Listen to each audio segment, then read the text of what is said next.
Ladies and gentlemen, esteemed guests, and those of you wearing the funny animal hats, welcome! Disney has always been on the cutting edge of technology when it comes to theme park attractions. From the first tubular steel roller coaster with the Matterhorn, all the way up to the modern marvels of trackless dark rides and A1000 animatronics. However, back in the 1950s, one of the big steps in theme park entertainment wasn't a ride or even an animatronic, but a way of presenting films to an audience that truly encapsulated them. A technology that arguably wouldn't be used to its full potential until 4 decades later, in the 1990s. For Review Time, I'm Luke, and this is the story of the Timekeeper, the Robin Williams Disney attraction. Since the beginning of cinema in the late 1800s, creators have been looking for the next big way of immersing viewers in their story. Whilst recently this has seen the introduction of 3D movies and even 4DX cinemas where the seats move, back in the 1950s, Disney would invent an idea that would truly envelop the viewer in the film. On July 17, 1956, a patent was submitted for a panoramic motion picture presentation arrangement, which displayed both a way of capturing film by attaching 11 cameras atop a car, and a way of displaying that film on a 360-degree screen around a circular room. This technology was known as CircleVision 360 degrees, and its first use had actually been exactly a year earlier as an opening day attraction in Tomorrowland at Disneyland, called A Tour of the West. Over the years since then, Disney has effectively used the CircleVision 360 concept a multitude of times, letting guests see places from all around the world, all while standing in the middle of this 360-degree viewing experience. To this day, CircleVision 360 films can still be found in Epcot, with the O Canada and the Reflections of China attractions. By the 1980s, all Disney parks had a CircleVision theater, with most of them being placed in the park's Tomorrowland. Of course, this brings us to the classic Tomorrowland problem. What was groundbreaking to guests in the 1950s with screens completely surrounding them was old technology almost 30 years later. Tomorrow had become today, and ultimately, the past. But the answer to this Tomorrowland problem was finally realized when a little park called Euro Disneyland would open in 1992. Whilst many people see the opening of the park as a failure, one of the things most people could agree on was that Discoveryland was a true timeless Tomorrowland Disney had been searching for. The steampunk skyline inspired by the likes of Jules Verne and Da Vinci would prove to be ageless. Among the opening day attractions was Le Visionarium, Un voyage à travers le temps, or the Visionarium, a journey through time. This would see the first and still only time when the CircleVision 360 technology was used not just to show off landscapes, but to truly tell a story. A golden, shimmering facade would draw guests towards the attraction and into an elaborately themed queue. Surrounding them as they waited was various models of different transportation designs through time, including Da Vinci's famous flying machine and Captain Nemo's Nautilus. These models belonged to none other than the Timekeeper, and before too long the guests were introduced to the Timekeeper himself, an incredibly detailed animatronic who was the inventor of a time machine that was requiring some live test subjects. This pre-show was also when you were introduced to his companion, Nine-Eye, who would travel through time before the guests and show off everything she saw there through her, unsurprisingly, 9 eyes. This was used as a clever way of explaining the need for the newer 9-screen CircleVision 360 setup.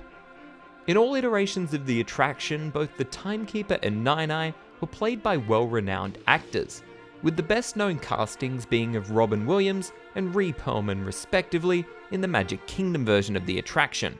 Interestingly, the character was actually designed with Robin Williams in mind as the voice actor, though French officials insisted the character spoke French, meaning Robin Williams was only heard in the Magic Kingdom version, which opened a few years later.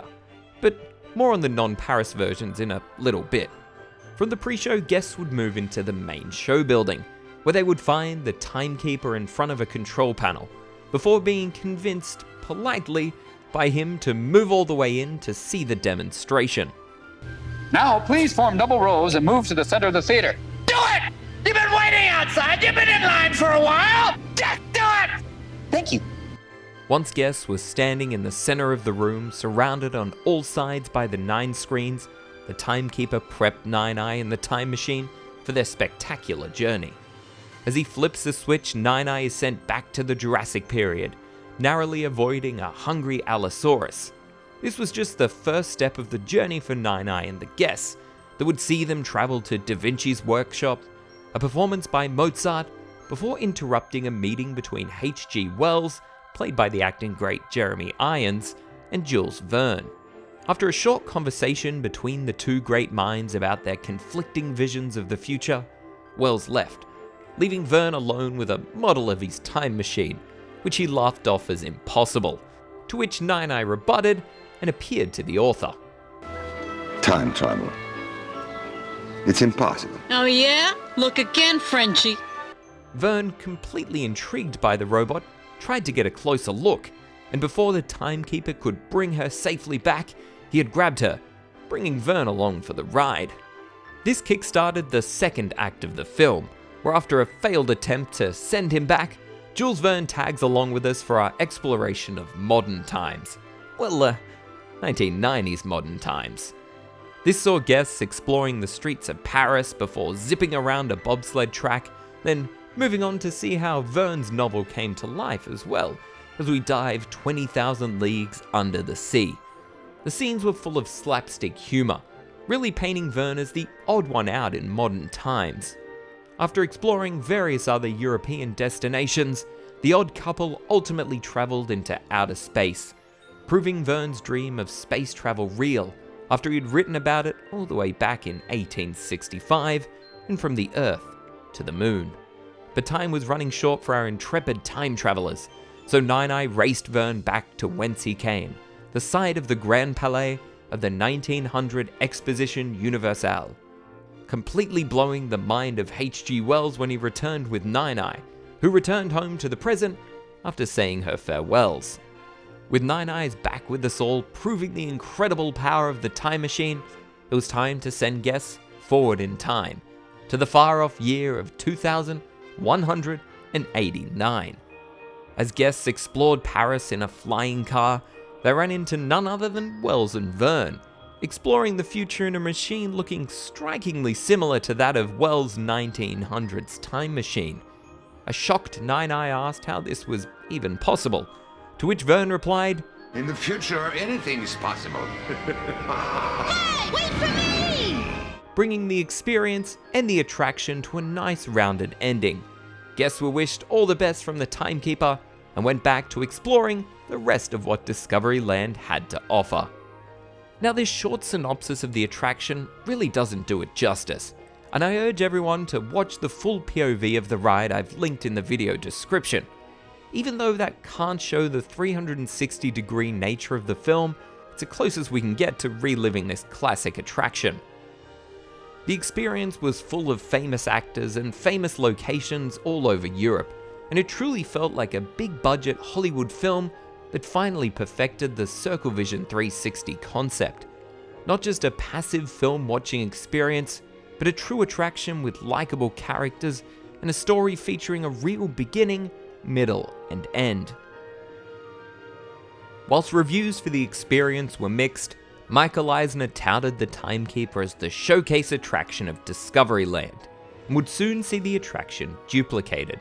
First at Tokyo Disneyland in 1993, which featured a very different looking Timekeeper, then secondly at the Magic Kingdom in 1994, being a perfect fit for their new Tomorrowland, with the attraction taking place in the new Tomorrowland Metropolis Science Center.